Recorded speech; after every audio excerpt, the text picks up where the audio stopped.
প্রায় ২ বছরের বেশি সময় ধরে জাতীয় দলের বাহিরে আছেন নেইমার জুনিয়র। মাঝপথে দরিবালের চাকরি চলে গেল, নতুন কোচও আসলো। এরপরও ইনজুরির কারণে ফিট হতে পারছেন না এই তারকা। কিছুদিন আগে আবার করোনায় আক্রান্ত হন নেইমার জুনিয়র। সব মিলিয়ে নেইমারের অবস্থা এখন ভালো না।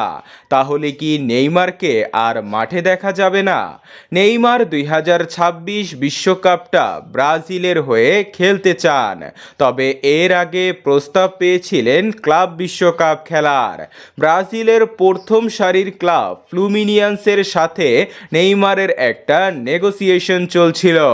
ধারণা করা হচ্ছিল ডিল ডান হয়েও যাবে, তবে শেষ পর্যন্ত তা রিজেক্ট করেন তিনি। আর ১ বছর পরই ২৬ বিশ্বকাপ শুরু হবে, আর নেইমার চান ২৬ বিশ্বকাপকে সামনে রেখে জাতীয় দলে ফিরতে। তাই মূলত ২৬ বিশ্বকাপের কথা চিন্তা করেই ক্লাব বিশ্বকাপ তিনি খেলেননি।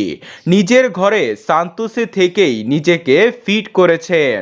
সর্বশেষ আপডেট অনুযায়ী তিনি সুস্থ আছেন।